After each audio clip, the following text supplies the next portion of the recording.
Good morning and a very very happy morning. We are reading Tao Te Ching written by Lao Tzu. आज हम करेंगे chapter number 66, 67 and 68. And these are very powerful chapters. Chapter number 66 का अगर हम word to word अनुवाद पहले देखें तो उसका टाइटल बनता है कि जो लोग सबसे हाईएस्ट पावर लीड रखते हैं ना, वो जनरली लो रहते हैं.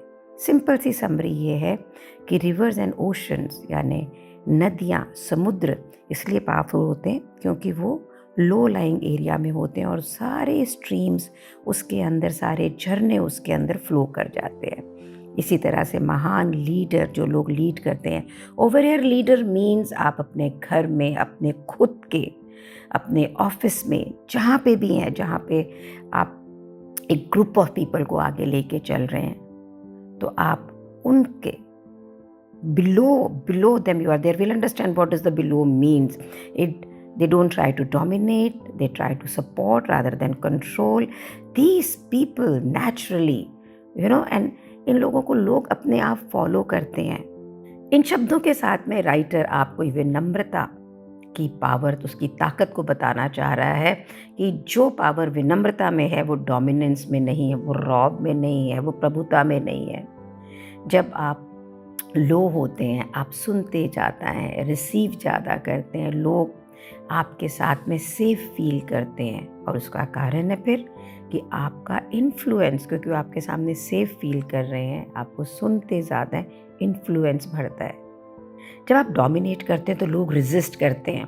जब आप गाइड करते हैं तो लोग आपसे अलाइन होते हैं, आपके साथ चलते हैं. The moment we say that I know everything, बस उसके बाद में लोग आप यू नो एवरीथिंग, तो आप लोगों को सुनना बंद कर देते हैं, आप लोगों को समझना बंद कर देते हैं, क्योंकि आपको तो सब कुछ पता है. द मोमेंट यू से लेट्स डू इट टुगेदर, उसी वक्त लोगों का साथ आपका मिलता है. तो जो सच्चा नायक है, जो सच्चा व्यक्ति है, जो ज़िंदगी में राइज करना चाह रहा है, उसका राइज, उसका विकास, उसका उत्थान लोगों से ऊपर होके नहीं है. ये लोग हमेशा बिल्कुल ग्राउंडेड होते हैं, सपोर्टिव होते हैं, बिल्कुल रिवर्स की तरह, उन नदियों की तरह जो लो रहते हैं. हम्बल लीडर, विनम्र लीडर स्वाभाविक रूप से लोगों का विश्वास जीतता है और उसका इन्फ्लुएंस उनके ऊपर स्वाभाविक रूप से हो जाता है, करना नहीं पड़ता.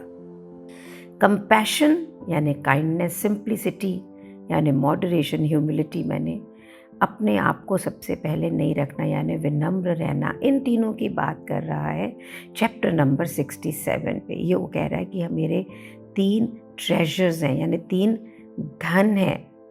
फिर से बता दूँ, बुक चाइनीज़ पोइट्री में लिखी गई थी, इसलिए राइट वर्ड्स, ये वर्ड्स को संबोधन की तरह देखें और इसे एक्सपीरियंशियल लेवल पे अपनी लाइफ में लेकर आए तो ये बुक आपकी ज़िंदगी में काम करेगी. सो चैप्टर नंबर 67 पे राइटर आपको एक तरह से वॉर्न कर रहा है, एक तरह से चेतावनी दे रहा है कि अगर आप में कंपैशन यानी काइंडनेस नहीं है, प्यार नहीं है, और आप उसके बाद में बहुत बोल्ड होके, बहुत बोल्ड से मतलब है कि अपनी धारणाओं को बताना, आगे जाके चीज़ों को करना, अब हमारे में विनम्रता नहीं है, हमारे में कंपैशन नहीं है, हम लोगों को अपने सामने कुछ समझ नहीं रहे हैं, तो क्या होगा? डिस्ट्रक्शन ही होगी ना. अब इस सबसे आगे रहने की जो दौड़ है, ट्राइंग टू बी फर्स्ट, ये एक कॉन्फ्लिक्ट क्रिएट करता है. तो ज़िंदगी को जीने का एक, अगर हम बात करें, complete formula for life and also for leadership, where your life becomes smooth and people understand you, people because you understand people. तो ये जो 3 ट्रेजर्स, 3 धन को एक्सप्लेन किया गया है, उसके थ्रू कैसे हम जिंदगी में पावर लाएंगे. जब हमारे पास कंपैशन होती है, जब हम लोगों से प्यार करते हैं, तो हम एक करेज क्रिएट करते हैं, एक बहादुर, एक माँ की तरह. माँ अपने बेटे के प्रति, बच्चों के प्रति कितनी कंपैशनेट होती है ना. तो आप स्ट्रांग होते हैं, आप उनके लिए हर कुछ करने को तैयार होते हैं, और बच्चा आपको कितना ट्रस्ट करता है. And it's a huge leadership quality. Simplicity ये एक एफिशिएंसी को क्रिएट करती है, एक इससे क्लैरिटी इंक्रीज़ होती है। आप ज़बरदस्ती चीज़ों को कॉम्प्लिकेट नहीं करते हैं, करने में, बात करने में, समझने में भी नहीं। और यहाँ से जितनी भी फ़ुज़ूल की चीज़ें होती हैं ना, वो सारी बाहर चली जाती हैं, because whole things are simple. मेरे कोच है Paritosh Pathak, is a networking coach. He always says that success is in basics, simplicity and then humility, यानी विनम्रता। रियल लीडरशिप क्वालिटी यहाँ से आती है। When you are not trying to be first, you are looking at people, you are wanting to grow them, then people themselves elevate you. They see their success in you and they recognize you for that. That makes you the real leader. अगर इसको गहराई से देखें तो हमें अभी आजकल की दुनिया क्या सिखाती? Be aggressive, be first, be dominant, सबसे आगे तुम चलो, बस जो चाहिए वो लेना ही है। पर लाउजू हमें क्या सिखा रहा है? बिकमिंग कंपैशनेट, सिंपल, विनम्र, and that is where the real power is. Indian context के अंदर जब हम बात करते हैं तो करुणा, संयम से जीवन को जीना और विनम्रता, इन गुणों को हर जगह बार बार मेंशन किया गया है। अपनी लाइफ में देखिए ना कि आप किन लोगों को ज़्यादा ट्रस्ट करते हो। जो लोग ईगो ड्रिवन नहीं होते, जो आपके बारे में ज़्यादा सोचते हैं, आपसे प्यार करते हैं, आपको ये लगता है कि मेरे बारे में सोच रहे हैं। And generally these, do you like complicated people? नहीं ना, you don't trust them also. So लाउज़ू इस बुक में बार बार आपको ग्राउंडेड रहने की लिखा है, बिल्कुल सही तौर से सिंपल।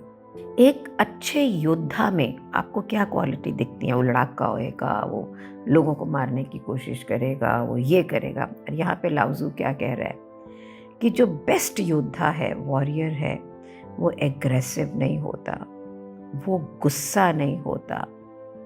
और जो बेस्ट लीडर्स हैं, दे सर्व इट अदर्स। क्यों नहीं होता वो गुस्सा? Power of non conflict, strength, ताकत जो बिना एग्रेशन के हो। And believe me, you don't need to fight to win. तो यहाँ पे जो स्ट्रॉन्गेस्ट, मजबूत, बहादुर बच्चे की, व्यक्ति की जो एक क्वालिटी दी गई है ना, वो पता है क्या दी गई है? कि वो इमोशनली रिएक्ट नहीं करता है, उसे अपने पावर को प्रूव करने की कोशिश नहीं है, वो हमेशा शांत और कंपोज्ड रहता है। और इसके कारण वो कभी भी किसी कॉन्फ्लिक्ट में नहीं जाता है। और उसके बाद में भी वो जो ज़िंदगी में आउटकम चाहता है उसको इन्फ्लुएंस कर पाता है, उसको प्रभाव उसके ऊपर होता है। मीन्स जो भी आप चाहते हैं उसको प्रभावित करके अपने ले सकते हैं, बिना किसी इमोशनली रिएक्शन के, बिना कोई पावर प्रूव करने के, बिना कोई एग्रेशन के। क्यों? कॉन्फ्लिक्ट में क्या होता है? जो रिएक्टिव व्यक्ति होगा उसको और लड़ाइयाँ होंगी ना, वो रिएक्ट कर रहा है, वो एक्ट, मतलब ही इज़ नॉट रिस्पॉन्डिंग। काम व्यक्ति, शांत व्यक्ति चीज़ों को रिजॉल्व करता है। स्ट्रॉन्ग कौन है? जो रिजॉल्व कर रहा है, जो रिएक्ट कर रहा है? ऑफ कोर्स जो रिजॉल्व कर रहा है, जो शांत है। ये जो हमारी रोज़ की ज़िंदगी के अंदर आर्ग्यूमेंट है, ईगो क्लैशेस है, कंपटीशन है, हमें क्या लगता है? हमें अगर कुछ जीतना है तो हमें अपने आप को प्रूव करना है। लाउज़ू कहता है रियल जीत के अंदर कहीं पे भी कोई भी लड़ाई की ज़रूरत है ही नहीं। आपकी जो ग्रेटेस्ट स्ट्रेंथ है वो शांत रहने में है, नॉन कॉन्फ्लिक्ट में है। जो स्ट्रॉन्गेस्ट व्यक्ति वो नहीं है जो लड़ाइयाँ कर रहा है, वो है जो कंपोज्ड रहता है और बिना एग्रेशन के चीज़ों को रिजॉल्व करता है। सो तीनों चैप्टर्स का अगर हम लीडरशिप फिलॉसफी से बात करें तो ये हमें क्या सिखा रही हैं? हम्बल रहें, विनम्र रहें, लोग आपको खुद ही नेचुरली फॉलो करेंगे। लीड करने के लिए जीवन में, लोगों को, सोसाइटी में, you need is compassion and simplicity, क्योंकि वहाँ से बनता है ट्रस्ट। और अवॉइड करें लाइफ में अननेसेसरी कन्फ्लिक्ट। अगर आपको अपने इन्फ्लुएंस को इंक्रीज करना है, ये इन्फ्लुएंस, ये प्रभाव स्वाभाविक होगा और लास्टिंग होगा। This is making me think so much. मुझे अच्छा लगता है जब लोग मेरे बारे में बात करते हैं, मुझे अच्छा लगता है जब मेरा नाम स्टेज पे आता है, मुझे अच्छा लगता है कि जब मुझे रिकग्निशन मिलती है।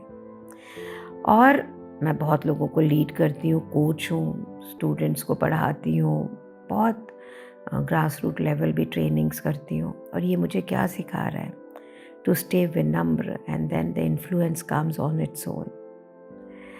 Every time I read these lines, मुझे लाइफ में मेरे बहुत सारे एरियाज दिखते हैं जहाँ मैं एग्रेसिव नहीं हूँ, but definitely I am trying to tell people that I've done this. Maybe it's on a creative field, nothing to do with the kind of a dominance, but still मुझे लगता है अभी भी कभी कभी मैं ट्रेनिंग के टी पे हूँ. There's so much to bring in to your life which makes you more peaceful, make it more happy. I think मैं more important is more happy. वो जो दिल में सुबह उठो रहो, एंग्जाइटी रहती है, फियर रहता है, I think ये जो मेरे में थोड़ा फ़र्क हो रहा है, मैं आसपास लोगों को देख रही हूँ, उनसे मेरे रिलेशनशिप बेटर हो रहा है. It's coming from here, but there is so much more to do. Thank you so much for being with me in this beautiful journey of Tao Te Ching. Thank you so much.